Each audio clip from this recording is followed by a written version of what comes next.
Τι κάνει έναν επιχειρηματία outlier? Το να γίνουν μανιακοί με κάποιο συγκεκριμένο πρόβλημα ή θέμα, το οποίο ουσιαστικά το λύνουν μέσα από την εταιρεία του.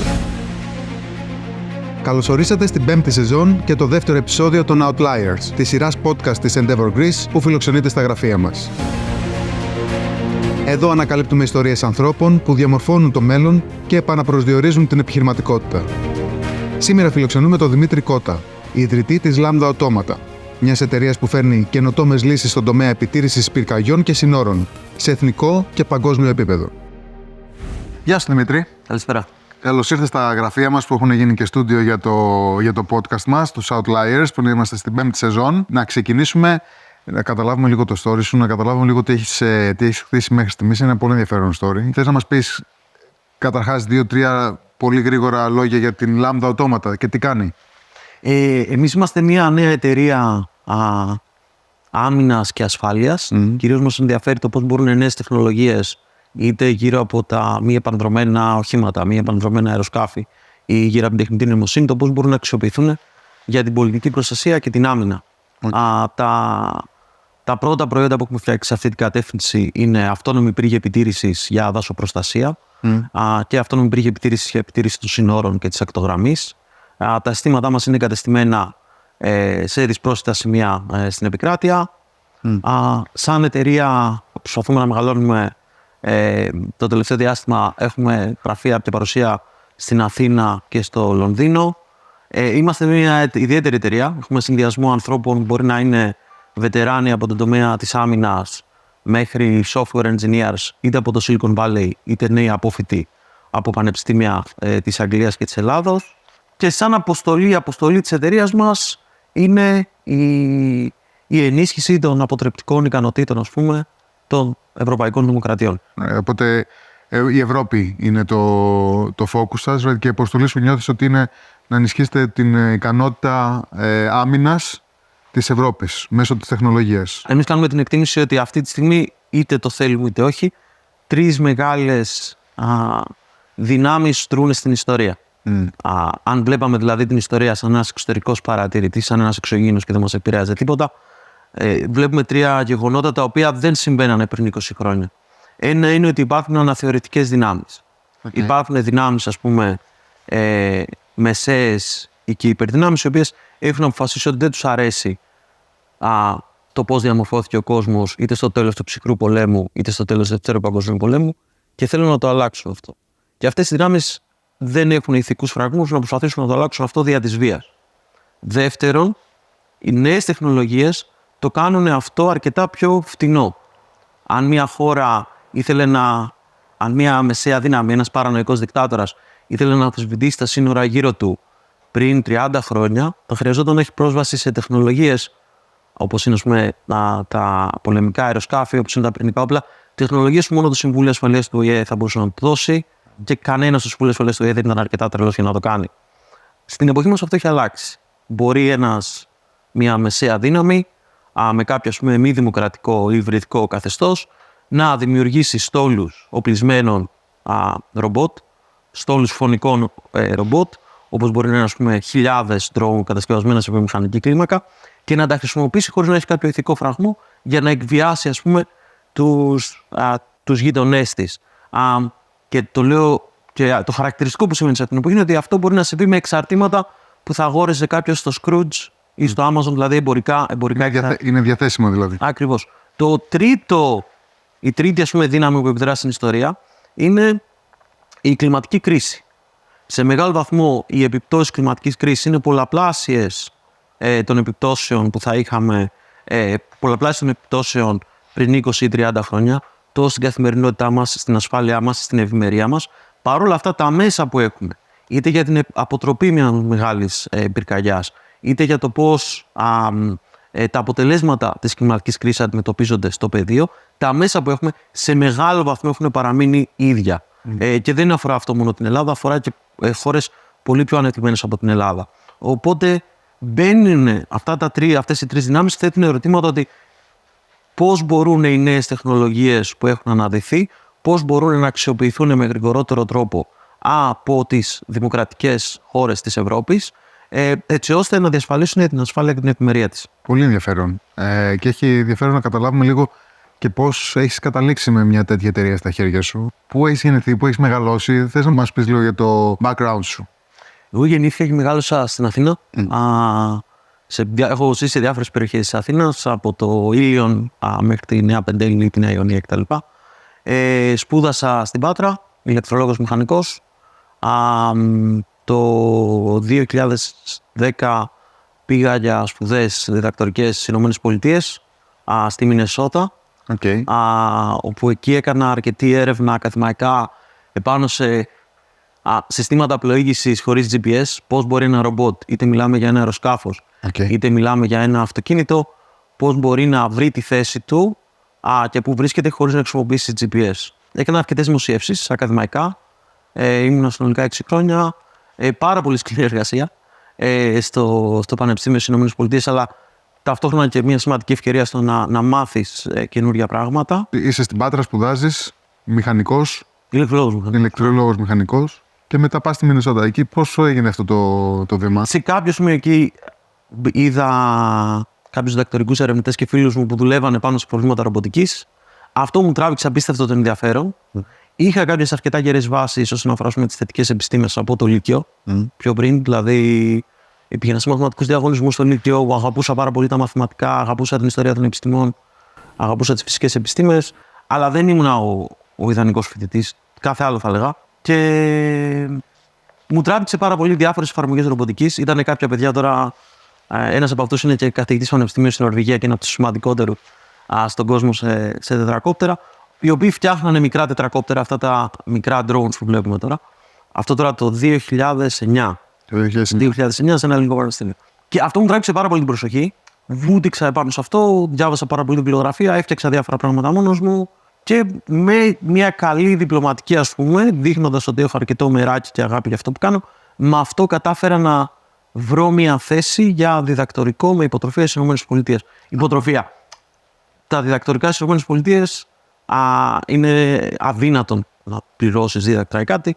Πρέπει να είσαι αρκετά καλός μαθητής, έτσι ώστε κάποιο διάστημα να κάνεις έρευνα ή να βοηθάς να διδάσκεις, να είσαι είτε research assistant, το λένε, είτε teaching assistant, έτσι ώστε με αυτό το χρόνο που δουλεύεις για το πανεπιστήμιο να καλύπτεις τα δίδακτρα. Και παράλληλα παίρνεις μαθήματα, κάνεις την έρευνά σου κτλ. Οπότε μετά Μινεάπολη είναι η πιο κρύα, πραγματικά, είναι η πιο κρύα μητρόπολη του κόσμου. Είναι πανέμορφο μέρος, είναι η πιο φιλική πόλη στις ΗΠΑ για ποδηλασία. Έχει το δεύτερο μεγαλύτερο σε αριθμό φοιτητών δημόσιο πανεπιστήμιο, τον ΗΠΑ. Είναι ένα πανεπιστήμιο εκπληκτικό, έχει ανακαλύψει το βηματοδότη, την πιο γνωστή ποικιλία αμύλων, έχει τη 3M, την Dow Chemicals, μία σειρά από σημαντικές εταιρείες. Είναι η πιο κρύα πόλη του κόσμου, να σου πω χαρακτηριστικά παραδείγματα. Μπορεί να περιμένεις το λεωφορείο με μείον 35 Κελσίου το χειμώνα.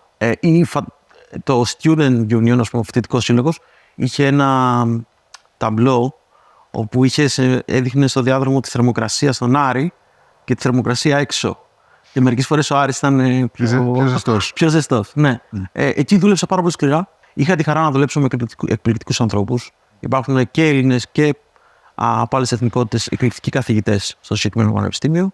Το 2016 αποφάσισα να διακόψω το διδακτορικό. Από τη μία έβλεπα ότι υπήρχαν πολύ περισσότερες οικονομικές ευκαιρίες και επαγγελματικές και πνευματικές ευκαιρίες στην βιομηχανία. Ξεκίνησε η οικογένεια μικρός, οπότε ήθελα λίγο να μπορώ να έχω μεγαλύτερη, ας πούμε, οικονομική άνεση και ανεξαρτησία από ό,τι αν είσαι φοιτητής. Και τρίτον, είναι το ακαδήμια που λέμε στις ΗΠΑ, είναι κάτι αρκετά σκληρό και παρανοϊκό μερικές φορές, το οποίο μπορεί και να σε κουράσει. Το πιο σημαντικό, θα έλεγα, το βασικό που είδα εγώ τότε και μου τράβηξε την προσοχή, είναι ότι ο κλάδος στον οποίο βρίσκομαι, η ρομποτική, έκανε το πέρασμα που το κάνουν διάφοροι κλάδοι της τεχνολογίας. Έχουν μια κρίσιμη καμπή που όταν οριμάζει μια τεχνολογία αρκετά, φεύγει από τα πανεπιστήμια και πάει στις εταιρείες. Εγώ αυτό που με τράβηξε περισσότερο στο να σταματήσω το διδακτορικό και να πάω να μπω στη βιομηχανία όσο έγινε, είναι ότι έβλεπα τους τους νούμερο 1 καθηγητές παγκοσμίως στη ρομποτική, που μπορεί να ήταν 10, 15, 20 χρόνια σε ένα πανεπιστήμιο, να φεύγουν και να πηγαίνουν σε εταιρείες. Αυτό συμβαίνει όταν μια τεχνολογία οριμάζει. Κάτι αντίστοιχο έχει συμβεί στις κάρτες γραφικών. πριν 30 χρόνια. Κάτι αντίστοιχο συνέβη στην αεροναυπηγική πριν 50 χρόνια. Στα δίκτυα πριν 40 χρόνια. Κάθε τεχνολογία φτάνει ένα σημείο που το πανεπιστήμιο δεν έχει πια να προσφέρει κάτι. Γιατί δεν χρειάζεται πια βασική έρευνα. Χρειάζεται εφαρμοσμένη έρευνα. Χρειάζονται περισσότερα resources. Χρειάζεται να λυθούν προβλήματα που τα βλέπεις μόνο όταν έχεις ολόκληρο το προϊόν τεχνικά μπροστά σου, με όλη την πολυπλοκότητά του. Κάτι το οποίο μια εταιρεία είναι σε πολύ καλύτερη θέση από ένα πανεπιστήμιο να το προσεγγίσει, πέρα από κάποιες εξαιρέσεις. Οπότε έβλεπα αυτό να συμβαίνει στη ρομποτική και κατάλαβα ότι τώρα είναι ευκαιρία να κυνηγήσω κάποιες ευκαιρίες. Μετά πήγα με την οικογένειά μου στην Καλιφόρνια, ξεκίνησα στην Apple. Στην Apple ήμουν συνολικά 6 χρόνια. Ξεκίνησα σαν μηχανικός, έφυγα από εκεί σαν Engineering Manager 2. Διοικούσα δηλαδή μια ομάδα μηχανικών και μπορούσα να διοικήσω ομάδες μηχανικών.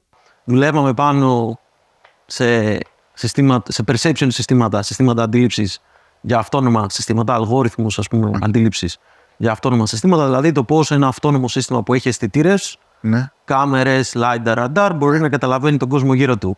Η βασική μου δουλειά ήταν στο Special Projects Group. Εκεί εκτέθηκα σε όλο σε ό,τι έχει να κάνει με το πώς ένα ρομπότ, κινούμενο ρομπότ, χρησιμοποιεί αισθητήρες, είτε μιλάμε για κάμερες, είτε για λέιζερ, είτε για ραντάρ, για να καταλάβει πού βρίσκομαι, τι είναι αυτά που είναι γύρω μου. Τα αντικείμενα που είναι γύρω μου είναι άνθρωποι, είναι δέντρα, τι σχήμα έχουν, τι ταχύτητα έχουν, τι πρόκειται να κάνουν, ποια είναι τα πιθανά σενάρια για το τι μπορούν να κάνουν. Οπότε εκτέθηκα σε όλο αυτό το pipeline, από το πού τοποθετώ έναν αισθητήρα σε ένα ρομπότ, μέχρι το πώς εκτιμώ κάποια απόφαση που μπορεί να πάρει ένα αντικείμενο το οποίο βλέπω. Εκεί είχα τη χαρά να δουλέψω με απίστευτο κόσμο.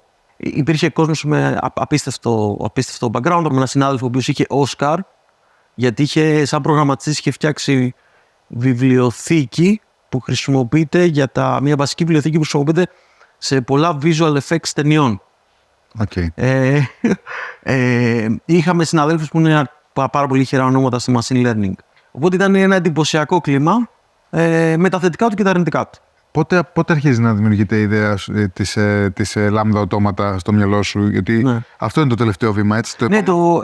Είναι μια σειρά από γεγονότα εκεί πέρα, έτσι, και ξέρεις, αυτές οι αποφάσεις νομίζω δεν είναι στιγμίες. Αυτές οι αποφάσεις χτίζονται με τα χρόνια, με μήνες και προετοιμάζεσαι διαρκώς. Μπορεί να προετοιμάζεσαι και το μυαλό σου για να πάρει αυτή την απόφαση με κάποιο τρόπο για χρόνια χωρίς να το καταλαβαίνεις. Το πρώτο είναι στο πανεπιστήμιο, πολλά projects τα οποία είχαμε αρχικά, επειδή δουλεύαμε πάλι σε συστήματα προσανατολισμού για πώς ένα αεροσκάφος π.χ. μπορεί να πετάξει χωρίς GPS. Αυτό έχει πολύ ισχυρές εφαρμογές στην άμυνα, γιατί αν καλεστεί ένα αεροσκάφος να πετάξει σε εχθρικό περιβάλλον, είναι πανεύκολο για κάποιον να τζαμάρει, να απενεργοποιήσει το GPS σε μια περιοχή. Οπότε είναι μια πολύ σημαντική τεχνολογία. Είχαμε κάποια projects όπου για την ίδια τεχνολογία ο χορηγός μπορεί να ήταν, δηλαδή ήταν ένα που ο χορηγός ήταν το US Air Force, η Αμερικανική Πολεμική Αεροπορία, και ο συνεργάτης ήταν η Honeywell ή η Northrop Grumman. Η Honeywell είναι πολύ μεγάλη εταιρεία άμυνας, κάνει τα συστήματα προσανατολισμού των F-16. Παράδειγμα, η Northrop Grumman φτιάχνει αεροπλανοφόρα. Τώρα είναι κολοσσή, έτσι. Και την αμέσως επόμενη χρονιά, επειδή αυτές οι τεχνολογίες είχαν μεγάλες εφαρμογές στο augmented reality, γιατί τα περισσότερα experiences augmented reality συμβαίνουν σε έναν εσωτερικό χώρο, για να μπορεί το κινητό σου ή το headset να σου δείξει τους διάφορους χαρακτήρες, πρέπει να ξέρει με ακρίβεια που βρίσκεται και πώς είναι ο προσανατολισμός του. Δεν έχει πρόσβαση σε GPS επειδή είναι σε ένα εσωτερικό χώρο, άρα οι ίδιοι αλγόριθμοι βρήκαν εφαρμογή εκεί. Και μετά την επόμενη χρονιά δουλεύουμε με την Google, να είναι η Google χορηγός και συνεργάτης για πολύ παρόμοιες τεχνολογίες.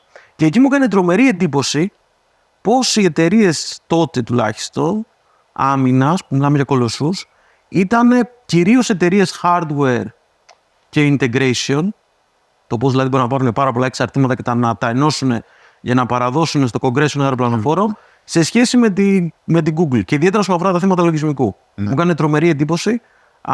Πράγματα που στην Google ήταν αυτονόητες πρακτικές, ας πούμε, best practices για το πώς αναπτύσσεις λογισμικό, πώς βλέπουμε μια ομάδα που αναπτύσσει λογισμικό, ήταν κάτι που δεν υπήρχε. Το πόσο πιο εύκολο ήταν να κάνεις πειράματα σε κάποιο νέο αλγόριθμο.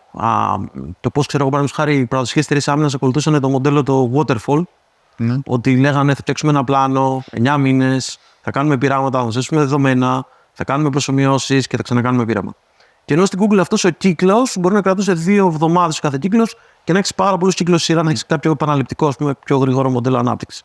Αυτό μου έκανε τρομερή εντύπωση. Το ότι δεν μπορούσα να πιστέψω τη διαφορά, το χάσμα μεταξύ των εταιρείων άμυνας που όλοι από το Hollywood τις έχουμε στο μυαλό μας ότι είναι ό,τι καλύτερο για πόντα στην τεχνολογία, σε σχέση με το Silicon Valley. Αυτό ήταν το ένα και αυτό το είχα πάρει στο πίσω μέρος του μυαλού μου και το κουβέντιασα και με συναδέλφους, θυμάμαι εκεί, ότι δεν γίνεται να υπάρχει αυτό το κενό. Μετά το δεύτερο κομμάτι είναι ότι ξεκινάω και βλέπω το 19 ότι ξεκινάει η Anduril. Η Anduril τώρα έχει σηκώσει 7,5 δισεκατομμύρια ευρώ. Τότε ξεκινούσε η Anduril. Είχαμε κάποιους από τους founders της Anduril, είχαμε κάποιους κοινούς γνωστούς στο Oculus, στη Facebook. Οπότε ακούγονταν όταν ξεκινάνε και λέμε με τους φίλους μου κτλ. Λέγαμε αυτοί το πιάσανε. Ξέρω ότι υπάρχει αυτό το κενό, πάνε να το καλύψουν. Αλλά είχα διάφορα ηθικά ζητήματα. Δηλαδή, αν μου έλεγε κάποιος τότε ότι θα φτιάξει μια εταιρεία άμυνας, θα τον έλεγα τρελό. Δεν θα το πίστευα και υπάρχουν διάφορα ηθικά ζητήματα. Και μετά μια σειρά από γεγονότα που γίνανε το 20, θα έλεγα, στην περιοχή μας, λήξανε αυτά τα ηθικά ζητήματα στο μυαλό μου. Δηλαδή μπαίνει ένα ηθικό δίλημμα ότι τι είναι πιο ανήθικο, να δουλεύεις σε μια εταιρεία άμυνας που με τον έναν ή τον άλλο τρόπο θα φτιάξεις είτε όπλα είτε κάτι που είναι όπλο. Και ακόμα κι αν εσύ κάνεις τα πάντα αυτό να χρησιμοποιηθεί με έναν σωστό τρόπο, δεν μπορείς να το εγγυηθείς. Ποτέ. Και δεν μπορείς να εγγυηθείς πώς μπορεί να χρησιμοποιηθεί σε 20, σε 40 χρόνια από τώρα. Έτσι. Ποτέ δεν μπορείς. Οπότε, επιλογή ένα είναι αυτή, που έχει συγκεκριμένο βαθμό ανηθικότητας και μπαίνει ένα ηθικό δίλημμα. Ότι όταν βλέπεις αναθεωρητικές δυνάμεις να φτιάχνουν φωνικά ρομπότ σε βιομηχανική κλίμακα και έχουν σκοπό να αλλάξουν τα σύνορα γύρω τους και εσύ το βλέπεις αυτό, ενώ έχεις τις γνώσεις σαν μηχανικός να μπορέσεις να φτιάξεις αντίμετρα, το βλέπεις, τι είναι πιο ανήθικο? Να πεις δεν θα κάνω κάτι γιατί αυτά είναι όπλα και να βλέπεις ένα κακό να σχεδιάζεται μπροστά σου, ή είναι πιο ανήθικο να φτιάξεις αντίμετρα τα οποία όμως είναι όπλα, τα οποία δεν γνωρίζουμε το πώς θα μπορούν να χρησιμοποιηθούν στο μέλλον? Εγώ αυτό το ερώτημα το απάντησα σε κάποιο σημείο και είπα ότι πλέον είναι το να έχουμε αποτρεπτικές ικανότητες, το να διατηρήσει η Ευρώπη όπως τη γνωρίζουμε, οι δημοκρατίες της Ευρώπης, την τεχνολογική τους υπεροχή, το θεωρώ προϋπόθεση στο να μπορέσουν να αποτρέψουν είτε αναθεωρητικές δυνάμεις, είτε να μπορέσουν να αντιπαρέλθουν για την κλιματική κρίση. Τι σε κινητοποιεί να ξεκινήσεις? Είναι απειλή ή ευκαιρία? Δηλαδή, βλέπεις τη τεχνολογία σαν ένα εργαλείο που αλλάζει τα δεδομένα. Το βλέπεις εκείνη το διάστημα σαν μια μεγάλη ευκαιρία για μικρότερους στρατούς ή ενδεχομένως στρατούς που έχουν μείνει λίγο πίσω να εξασφαλίσουν ότι παραμένει η δημοκρατία στον κόσμο, ή το βλέπεις σαν απειλή γιατί βλέπεις κακές δυνάμεις να είναι πολύ γρήγορες να πάρουν τέτοιες τεχνολογίες? Κανένα από τα δύο. Μακάρι να υπήρχε ένας κόσμος που δεν θα χρειαζόταν να υπάρχει η εταιρεία μας και να μπορούσαμε να επικεντρωθούμε πλήρως, ας πούμε, στην πολιτική προστασία. Το βασικό που βλέπω είναι το κλασικό ηθικό δίλημμα ότι όσον αφορά οποιαδήποτε τεχνολογία, το παράδειγμα με το ένα μαχαίρι. Ένα μαχαίρι μπορεί να χρησιμοποιηθεί σε μια κουζίνα για να φτιάξει φαγητό. Ένα μαχαίρι μπορεί να χρησιμοποιηθεί για να σκοτώσεις κάποιον. Και υπάρχει το ζήτημα της ηθικής και της τεχνολογίας κτλ. Νομίζω υπάρχει και ένα τρίτο σενάριο που είναι ακόμα χειρότερο. Το να μην φτιάχνεις εσύ μαχαίρια και να αγοράζεις από κάπου αλλού. Και αυτό είναι που με κινητοποιεί περισσότερο. Δηλαδή, ποιο είναι το μαχαίρι σε ποια είναι η σύγχρονη τεχνολογία, είναι η τεχνητή νοημοσύνη. Πού τρέχει η τεχνητή νοημοσύνη? Στα κινητά μας. Όλοι εδώ μέσα, τα κινητά τηλέφωνα μας είναι είτε από την Αμερική είτε από την Κίνα. Και οι δύο αυτές χώρες, καθόλου σεβαστές, προφανώς η Αμερική πολύ κοντινότερα πολιτισμικά σε εμάς κτλ. Αλλά καμία από αυτές δεν βρίσκεται στο έλεγχό μας. Έτσι. Οπότε τα διάφορα ηθικά διλήμματα όσον αφορά αν το μαχαίρι θα χρησιμοποιηθεί για να φτιάξουμε φαγητό ή για να κάνουμε κάτι κακό, δεν μπορούμε καν να τα απαντήσουμε στην Ευρώπη. Γιατί δεν φτιάχνουμε μαχαίρια, γιατί δεν έχουμε καν κινητά τηλέφωνα, δεν έχουμε καν, ας πούμε, συστήματα τεχνητής νοημοσύνης. Αντίστοιχα, δεν έχουμε τακτικά drone, δεν έχουμε συστήματα anti-drone. Πάει σε μια σειρά από τεχνολογίες οι οποίες λείπουν. Και κυρίως αυτό είναι η κινητήριος δύναμη για μένα, ότι θεωρώ παρανοϊκό η Ευρώπη να μην κατέχει να μην έχει ικανότητες σε κάποιες συγκεκριμένες τεχνολογίες, και αυτό είναι αυτό το οποίο θέλω να καλύψω. Εμένα μια πορεία που μου δημιουργείται εδώ είναι είσαι 6 χρόνια, κάνεις το PhD σου και μετά πηγαίνεις στην Apple και κάθεσαι 6 χρόνια όπου έχεις αρχίσει και ανεβαίνεις, έχεις άτομα από κάτω σου, διαπιστώνεις κενά μιας βιομηχανίας η οποία έχει πολύ μεγάλη δύναμη, επιρροή, αλλά την ίδια στιγμή έχει μείνει πίσω τεχνολογικά, και βλέπεις μια ευκαιρία την οποία όμως τη συνδέεις πάρα πολύ έντονα με την Ευρώπη. Και η πορεία μου είναι μετά από 12 χρόνια στην Αμερική, πώς είσαι συνδεδεμένος τόσο πολύ με την Ευρώπη? Αυτό είναι ξεκάθαρα συναισθηματικό, προσωπικό, και διευκολύνεται με το ότι υπάρχουν τα μέσα κοινωνικής δικτύωσης και μπορείς να κρατήσεις κάποια επαφή στην εποχή μας, αλλά νομίζω είναι ξεκάθαρα προσωπικό και συναισθηματικό. Ναι, εντάξει, ήθελα τα παιδιά μου να έχουν την ευκαιρία να μεγαλώσουν στην Ελλάδα, γνωρίσουν τον πολιτισμό που γνώρισα και εγώ, όποιος και αν είναι αυτός. Οπότε ήθελα εκείνη τη στιγμή ταυτόχρονα να προσπαθήσω με τη σύζυγό μου και τα παιδιά να μετακομίσουμε πίσω στην Ελλάδα και να προσπαθήσουμε, ας πούμε, να ξεκινήσουμε, αν θες, ξέρω εγώ, εδώ πέρα στην Αθήνα. Και είναι πάντα πιο εύκολο, αυτό το λέει και ο συνειδητής μου, ο Γιώργος. Ο Γιώργος ήταν πολλά χρόνια στο Ηνωμένο Βασίλειο και επέστρεψε και αυτός επ' ευκαιρία της εταιρείας. Και τον ρωτάνε γιατί στην Αθήνα, που ο άνθρωπος είχε φύγει 18 χρονών έξω. Ναι. Και λέει ότι, ξέρεις, αυτό ήταν το δικό μου γκαράζ. Δηλαδή, θα είναι πολύ πιο δύσκολο. Είναι πολύ πιο δύσκολο να ξεκινήσει μια εταιρεία στο εξωτερικό που μπορεί να πρέπει να πληρώνεις κάποιο δάνειο για το σπίτι, να νοικιάζεις κτλ. Είναι πολύ πιο εύκολο εδώ που έχεις κάποιο δίκτυο από φίλους, συγγενείς κτλ. Που μπορεί να σε υποστηρίξει. Είναι το δικό σου γκαράζ. Κρατάω ότι σίγουρα οι άνθρωποι οι οποίοι έχουν πολύ ψηλά στο μυαλό τους ότι κάποια στιγμή θέλω να γυρίσω, είμαι εδώ, έχω έρθει εδώ για συγκεκριμένο λόγο, κάπως με πάει. Δηλαδή, μια ευκαιρία, όσο είμαι μέσα σε αυτή, βλέπω μια άλλη ευκαιρία και όντας ένας έξυπνος άνθρωπος και ένας φιλόδοξος άνθρωπος, ακολουθώ το σύμπαν τι μου λέει. Αλλά πάντα στο πίσω μέρος του μυαλού μου, ό,τι μαθαίνω, ό,τι ανοίγω, όσο και αν ανοίγω τους ορίζοντές μου, αυτό το συνδέω με το σπίτι μου, με τον προορισμό μου, το οποίο ίσως για κάποιους είναι να ξαναγυρίσουν πίσω. Είσαι στην Apple και προσπαθώ να καταλάβω λίγο τη στιγμή που ξεκινάς την εταιρεία σου. Την ξεκινάς όσο είσαι στην Apple, μίλα μας λίγο για αυτή τη μεταβατική περίοδο που γνωρίζεις και τον co-founder σου, πώς τον γνώρισες, είναι στην Αγγλία, είναι στην Palantir. Εγώ το θεωρώ αρκετά σημαντικό όταν είσαι κάπου να είσαι 100% επαγγελματικά. Οπότε παραιτήθηκα από την Apple και την πρώτη μέρα που έφυγα από την Apple, ξέρω εγώ, άνοιξα το laptop και ξεκίνησα να γράφω ένα κείμενο, ένα masterplan, ας πούμε, για το πώς σκεφτόμουν αυτή την εταιρεία. Η ιδέα ήταν ότι υπάρχει ένα τρομερό κενό στην άμυνα αυτή τη στιγμή στην Ευρώπη. Δείτε τις εταιρείες που φτιάχνονται στην Αμερική, καμία αντίστοιχη δεν φτιάχνεται στην Ευρώπη. Πάμε να τη φτιάξουμε. Η Ελλάδα είναι ιδανική για να φτιάξει κάτι τέτοιο, γιατί η Ελλάδα είναι νούμερο 1 σε ποσοστό του ΑΕΠ που δίνει για άμυνα από όλες τις χώρες του ΝΑΤΟ. Έχει τη 10η ακτογραμμή του κόσμου χωρίς να έχει ούτε το 10ο πληθυσμό. Έχει μια σειρά από θέματα εθνικής ασφάλειας, από την επιτήρηση των συνόρων, την επιτήρηση των δασών, την επιτήρηση ακτογραμμής, δύσκολα ζητήματα αεράμυνας. Έχει μια σειρά από ζητήματα που είναι ιδανικό τεστ για να φτιάξεις προϊόντα άμυνας.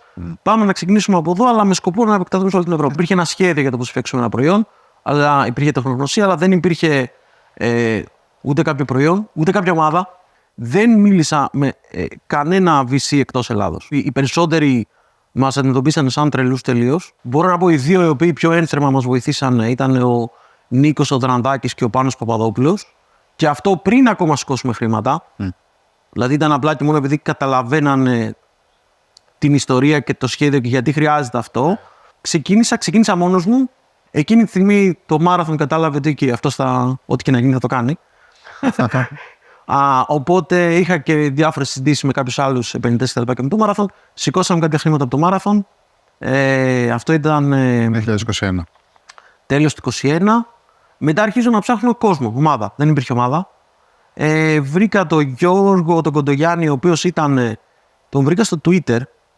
Απλά είδα κάποιος, αυτός είναι Έλληνας, δουλεύει στο Palantir, οπότε μάλλον θα δουλεύει σε μια παρόμοια αγορά και θα καταλαβαίνει κάποια παρόμοια αποστολή.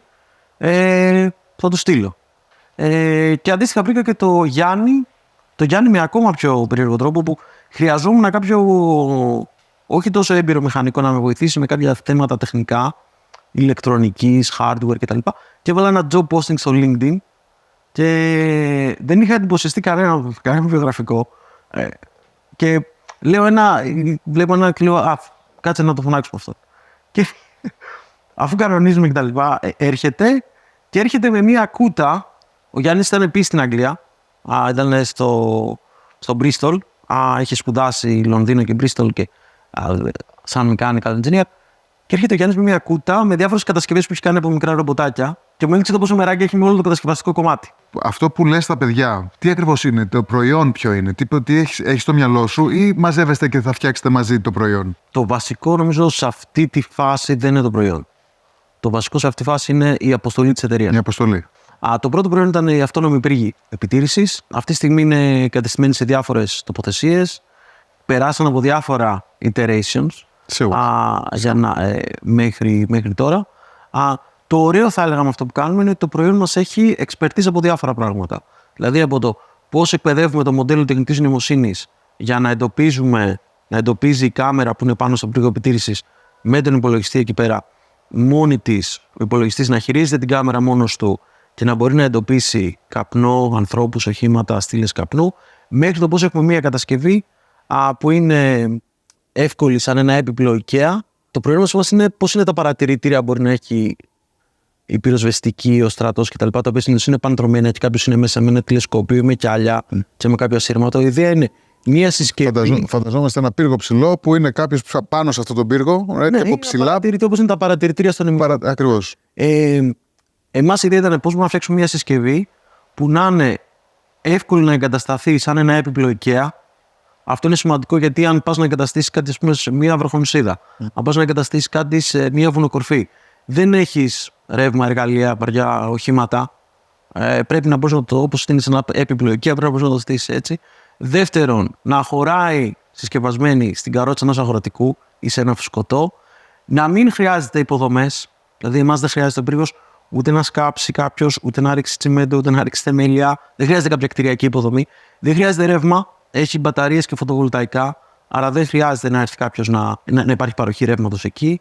Έχει δικές του επικοινωνίες. Έχει είτε δορυφορική σύνδεση, είτε μέσω κινητής τηλεφωνίας και διαλέγει ποια από τις δύο είναι διαθέσιμη. Όταν εντοπίσουμε κάτι, μπορούμε να βγάλουμε με ακρίβεια τις συντεταγμένες του. Αυτό έχει πάρα πολύ μεγάλη σημασία όταν εντοπίσεις κάτι.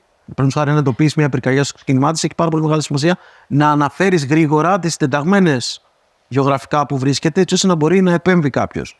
Εμείς με το λογισμικό μας, και αυτό είναι μια σημαντική καινοτομία που έχουμε σαν εταιρεία, είναι ότι μπορούμε να προσφέρουμε αυτό σε οποιαδήποτε Ethernet, σε οποιαδήποτε κάμερα συνδέεται με έναν υπολογιστή. Αυτό τι μας επιτρέπει? Αυτό μας επιτρέπει όταν το σύστημά μας εντοπίζει κάτι, να μπορεί να αναφέρει τοποθεσία του. Δεύτερον, ο χειριστής ενός στόλου. Στην εποχή μας είναι εφικτό, με το χαμηλό κόστος που έχουν οι κάμερες, τα φωτοβολταϊκά, οι μπαταρίες, είναι εφικτό να υπάρχει ένας στόλος κάμερων που να επιτηρεί όλα τα δάση. Έτσι, είναι κάτι τεχνικά εφικτό.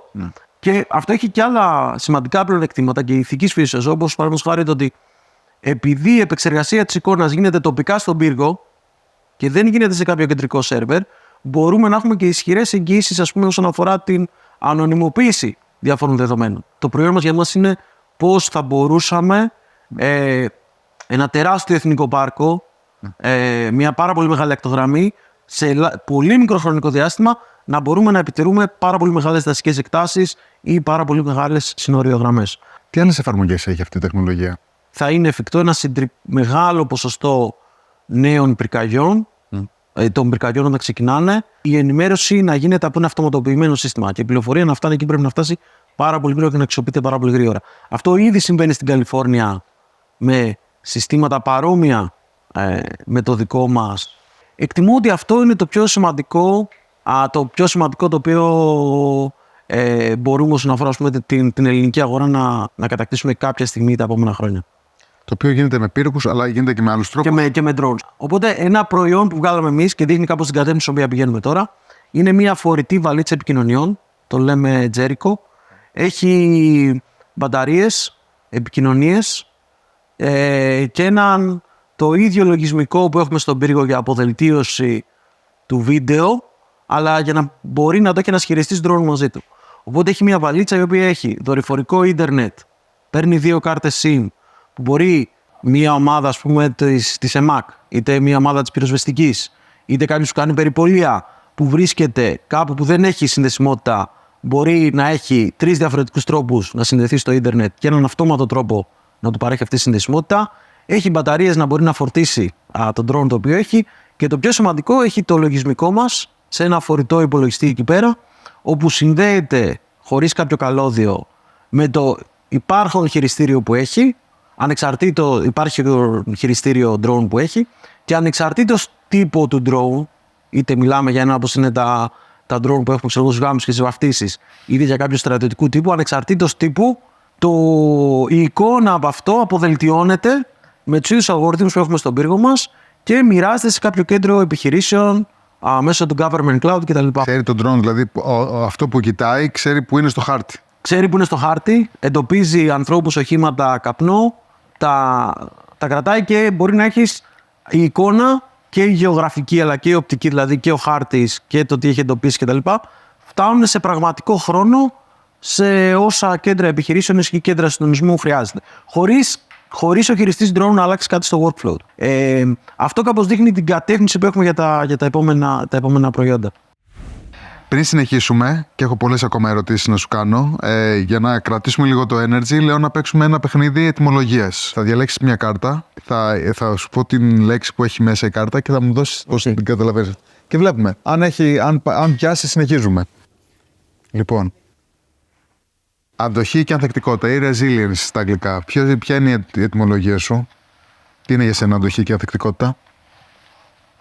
Το να μπορείς να επιμένεις από αποτυχία σε αποτυχία και να μπορείς να μαθαίνεις από αυτό έτσι ώστε να διορθώνεσαι την επόμενη φορά. Αλλά κυρίως για μένα είναι το να μπορείς να αποδεχθείς ότι ιδιαίτερα στα επαγγελματικά θέματα, η αποτυχία είναι κάτι είναι κάτι το οποίο μπορεί να συμβεί και δεν είναι το τέλος του κόσμου κτλ. Γιατί σε μεγάλο βαθμό τα επαγγελματικά θέματα είναι τελείως διαφορετικά από τα προσωπικά θέματα.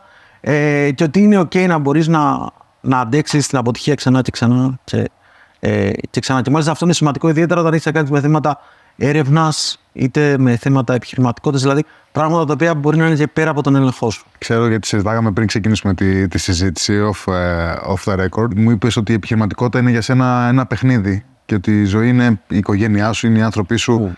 Μου αρέσει πάρα πολύ αυτό σαν φιλοσοφία, γιατί βγάζει λίγο ένα βάρος, θα έλεγα αχρίαστο βάρος, πίσω από το επιχειρήν. Βλέπω μια φιλοσοφία δική σου με αρκετά θετικό πρόσωπο. Μου αρέσει να δουλεύω σκληρά, να δουλεύω πολλές ώρες. Μου αρέσει να κάνω σε ό,τι κάνω, να προσπαθώ να κάνω καλές μορφές πρωταθλητισμό. Δηλαδή, πολλές φορές το λέω ότι δεν πάμε να ανταγωνιστούμε μια αντίστοιχη εταιρεία στην Ιταλία, πάμε να ανταγωνιστούμε την αντίστοιχη εταιρεία στις ΗΠΑ και θα το κάνουμε καλύτερα. Και ας είμαστε 20 άτομα στην Αθήνα. Αλλά νομίζω το σημαντικό για να το κάνεις αυτό με έναν τρόπο που να χωρέσεις το κεφάλι σου και να μην τρελαθείς, είναι το να αντιληφθείς ότι αυτό είναι κάτι δευτερεύον. Δεν είναι αυτό το οποίο θα σε καθορίσει σαν άνθρωπο.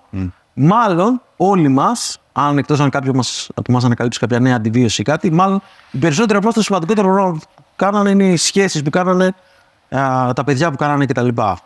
Και όλα τα υπόλοιπα είναι για να μας ολοκληρώνουν κτλ. Και όπως αγχώνεσαι αν έπαιζες μπάλα και μπορεί να νευριάσεις, να φωνάξεις κτλ. Ή να παίξεις σκληρά μπάλα κτλ. Κάπως έτσι αντίστοιχα βλέπω και τα επαγγελματικά. Θες να μας μιλήσεις λιγάκι για το ποια είναι τα επόμενα βήματα, ποια είναι τα επόμενα μεγάλα στοιχήματα της εταιρείας σου, πώς θα χρησιμοποιήσετε τότε τα χρήματα, ποια είναι τα στρατηγικά σου σχέδια? Με την Air Street Capital Lead Investor στο δεύτερο γύρο σας, είναι η δεύτερη φορά που σηκώνετε. Είχατε σηκώσει και ένα seed round από την Marathon Capital. Τρία πράγματα. Το ένα είναι να εγκαθιδρυθούμε σαν ευρωπαϊκή εταιρεία και όχι απλά σαν ελληνική εταιρεία. Κομβικό για να το κάνουμε αυτό είναι το να έχουμε σημαντική παρουσία. Και όταν λέω παρουσία δεν εννοώ μόνο πωλήσεις, αλλά και ένα κομμάτι παραγωγής σε κάποια κομβική χώρα. Κομβικές χώρες στην Ευρώπη είναι τρεις. Στα ζητήματα άμυνας είναι η Βρετανία, η Γαλλία και η Γερμανία. Η πιο εφικτή να γίνει αυτό, η πιο ανοιχτόμυαλη, αν θέλεις, και πολιτισμικά αλλά και πρακτικά, και η πιο αποφασισμένη στην προάσπιση της ευρωπαϊκής άμυνας είναι η Βρετανία. Δεύτερο κομμάτι είναι να παραδώσουμε εδώ στην αγορά που έχουμε κάνει τα περισσότερα βήματά μας, να μπορέσουμε να παραδώσουμε κάποιο έργο μεγάλης κλίμακας. Όπου να μπορούμε να αποδείξουμε το πώς μπορεί μια νεοφυής επιχείρηση να μπορέσει να παραδώσει κάτι το οποίο πρέπει να έχει συγκεκριμένα επίπεδα ποιότητας, ασφάλειας, εγγύσεων λειτουργίας κτλ. Και μεγάλης παραγωγής. Οπότε ένα δεύτερο κομμάτι αυτό, το πώς να μπορούμε να παραδώσει μεγάλα έργα. Επικουρικά στο πρώτο και στο δεύτερο είναι το να μπούμε σε περισσότερες αγορές στο εξωτερικό. Και το τρίτο, τα προϊόντα μας αυτή τη στιγμή κατά βάση κάνουν επιτήρηση. Δηλαδή παρατηρούν τον κόσμο και αντιλαμβάνονται ότι υπάρχει γύρω, αλλά δεν μπορούν να δράσουν. Ωραία. Το πώς θα φτιάξουμε και προϊόντα τα οποία δρούν και κάποια νέα προϊόντα που δουλεύουμε εκεί πέρα, σε πειραματικό στάδιο ακόμα.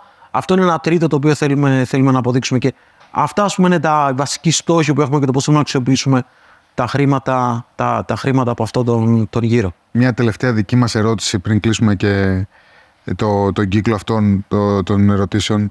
Είναι λίγο η Ελλάδα. Και νομίζω ότι εντάξει, έχω απέναντί μου έναν άνθρωπο ο οποίος επαναπατρίστηκε με μια καριέρα που είναι αρκετά ζηλευτή στην Αμερική. Η πρώτη του προσλήψεις, ο co-founder του είναι όλοι Έλληνες. Είναι το μεγαλύτερο κομμάτι της ομάδας του είναι στην Ελλάδα. Θέλω να σε ρωτήσω λίγο πώς βλέπεις την Ελλάδα σε σχέση με την Αμερική, πώς βλέπεις την χώρα μας, το ρόλο μας, το οικοσύστημα να εξελίσσεται, τι θέλεις να δεις να γίνεται, πώς όλο αυτό το κεφάλαιο πίστης που βάζουν πολλοί άνθρωποι σαν και εσένα έχει αρχίσει να αποδίδει ή όχι. Εμείς είμαστε και στο επίκεντρο αυτού, το βλέπουμε πολύ έντονα και έχω και εγώ αρκετές απόψεις εδώ, αλλά θα ήθελα να ακούσω λίγο το όραμά σου και τι βλέπεις μέχρι στιγμής από τη στιγμή που γύρισες, τι σε ενθουσιάζει, τι δεν σε ενθουσιάζει και τι βλέπεις για το μέλλον της χώρας. Η τωρινή μας κατάσταση σαν οικοσύστημα, ας πούμε, τεχνολογίας είναι πολύ καλύτερη σε σχέση με πριν από 5 χρόνια ή με πριν από 10 χρόνια. Ωστόσο, δεν είναι, εκτιμώ, αντιπροσωπευτική των δυνατοτήτων μας και νομίζω αυτό το πρώτο το οποίο λείπει είναι η κουλτούρα. Η κουλτούρα στο τι είναι εφικτό και τι δεν είναι εφικτό. Νομίζω αυτό είναι το βασικό το οποίο πρέπει να σπάσουμε, στο να επιτρέψουμε στον εαυτό μας να θέσει ακόμα πιο δύσκολους στόχους. Αυτό είναι κάτι που είναι κοινό με την υπόλοιπη Ευρώπη. Νομίζω εκεί με ένα κακό τρόπο που είμαστε την Ευρώπη. Είναι χαρακτηριστικό σε μια σειρά από τεχνολογίες. Η Ευρώπη δεν πήρε κάποιο ρίσκο για να μπει και να προσφέρει κάτι δικό της ανταγωνιστικό. Δεν υπάρχει μια ευρωπαϊκή Tesla, δεν υπάρχει μια ευρωπαϊκή Samsung, δεν υπάρχει κάποιο ευρωπαϊκό, ας πούμε, κοινωνικό δίκτυο. Όλα αυτά συνδέονται με κάποιο λόγο και νομίζω ο κοινός παρανομαστής εκεί είναι ένας φόβος ή μια απεσιοδοξία στο να προσπαθήσεις κάτι αρκετά μεγαλεπίβολο. Εκτιμώ ότι σε κάποια θέματα όπως είναι αυτό υπάρχει συμφωνία σε όλη την κοινωνία. Απλά αυτή η συμφωνία σε όλη την κοινωνία δεν έχει ακόμα εκφραστεί με ένα πρακτικό τρόπο. Ότι θα πάμε να κάνουμε α, β, γ. Δεν πιστεύω ότι όλοι, αν τους κουβεντιάσεις, συμφωνούν ότι χρειαζόμαστε πιο σύγχρονα μέσα δάσοπροστασίας. Όλοι συμφωνούν ότι χρειάζεται να μπορέσουμε να αυξήσουμε την παραγωγικότητά μας χρησιμοποιώντας νέες τεχνολογίες. Ναι. Το εκεί που χρειάζεται κάποια βήματα είναι στο πώς αυτό θα μετατραπεί, ας πούμε, σε πράξεις. Εγώ νομίζω ότι υπάρχει μια τρομερή ευκαιρία. Χώρες όπως η Ελλάδα, οι οποίες μείνανε πίσω τις προηγούμενες δεκαετίες, είναι ευκαιρία να εκμεταλλευτούν ένα ρεύμα που ξεκινάει στις ΗΠΑ και εκτιμώ ότι θα έρθει και στην Ευρώπη επαναβιομηχανοποίησης. Εκτιμώ, μπορεί να κάνω λάθος. Ότι πολλές ανάγκες μας παραγωγικές ή βιομηχανικές που τις καλύψαμε σαν ευρωπαϊκές χώρες με το να τις μεταφέρουμε στην Ασία θα επιστρέψουν. Και πιστεύω ότι χώρες όπως η Ελλάδα είναι μια ευκαιρία να κάνουν leapfrog τις παραδοσιακές βιομηχανικές χώρες της Ευρώπης, όπως μπορεί να είναι, ας πούμε, η Γερμανία. Γιατί εμείς δεν έχουμε κάτι να υπερασπιστούμε. Οι γερμανικές εταιρείες, μέχρι να ακολουθήσουν κάποια νέα τεχνολογία, θα πρέπει να δουν και τι θα κάνουν με όλους τους βενζινοκινητήρες που έχουν και πουλάνε, πώς θα κάνουν ramp down, πώς θα κατεβάσουν το ένα σιγά-σιγά και θα ανεβάσουν το άλλο. Εμείς δεν έχουμε κάτι. Δυστυχώς ή ευτυχώς. Οπότε το να πηδήξουμε σε κάτι καινούριο είναι αρκετά πιο εύκολο και πρέπει να το καταλάβουμε αυτό. Δημήτρη, σε ευχαριστούμε πάρα πολύ για την ενδιαφέρουσα συζήτηση. Είναι φανταστικό αυτό που φτιάχνετε και νομίζω ότι όλοι όσοι το ακούμε, κοιτώντας μπροστά, θα προσφέρει στην ευημερία μας, στην ασφάλειά μας. Οι άνθρωποι που είναι μέλη μιας κοινωνίας κατανοούν πως η τεχνολογία προωθεί την ευημερία και αλλάζει τη ζωή όλων μας. Θα κλείσουμε με ένα ωραίο παιχνιδάκι, γρήγορες ερωτήσεις, τις οποίες μονολεκτικά ή γρήγορα στα κάτα θέλουμε να μας απαντάς. Okay. Το πρώτο είναι να μου διαλέγεις ένα από τα δύο. Right. Βιβλίο ή podcast? Βιβλίο. Πρωινός ή βραδινός τύπος είσαι? Βραδινός τύπος. I had a feeling. Καφές ή τσάι? Καφές. Αν μπορούσες να διαλέξεις ένα ιστορικό πρόσωπο και να δείπνεις μαζί του, ποιο θα ήταν? Τον Ιουστινιανό. Το Λαφκράτερα. Το ξέρω ότι σου ακούγεται αστείο. Νομίζω η Βυζαντινή ιστορία έχει πάρα πολύ ενδιαφέρον και πάρα πολλές φορές τείνουμε να βλέπουμε όλη την επιφάνειά της, τις δολοπλοκίες και τα αυστηρά εικονίσματα και τις αυστηρές εκκλησίες. Είναι χαρακτηριστικό ότι η εποχή του Ιουστινιανού πέρασε ταυτόχρονα πάρα πολλές κρίσεις. Κάποιοι ιστορικοί λένε ότι είναι η χειρότερη εποχή στην ιστορία της ανθρωπότητας. Χειρότερη χρονιά, μια συγκεκριμένη χρονιά που υπήρχε ταυτόχρονα πανδημία, εξέγερση και μια μεγάλη οικονομική κρίση. Οπότε θα είχε τρομερό ενδιαφέρον. Πάντα κλείνουμε τις συζητήσεις μας με μια κοινή ερώτηση προς όλους εδώ και 5 σεζόν. Τι κάνει έναν επιχειρηματία outlier? Νομίζω ότι πάρα πολύ είναι μεγάλο κομμάτι των επιχειρηματιών το να γίνουν μανιακοί με κάποιο συγκεκριμένο πρόβλημα ή θέμα το οποίο ουσιαστικά το λύνουν μέσα από την εταιρεία τους. Τώρα με ποιο τρόπο αυτό κάνει manifest σε κάθε έναν άνθρωπο που είναι διαφορετικό, μπορεί να είναι κάποιο προσωπικό θέμα. Νομίζω αυτό είναι το κρίσιμο, το να είσαι μανιακός για κάτι. Ευχαριστούμε πολύ. Ευχαριστούμε που ήσασταν μαζί μας σε ένα ακόμα επεισόδιο των Outliers. Το Outliers Podcast είναι μια πρωτοβουλία της Endeavor Greece. Μπορείτε να μας βρείτε και να γραφτείτε στα κανάλια μας σε YouTube, Spotify και Apple Podcast. Ανακαλύψτε περισσότερες ιστορίες στο outliers.gr.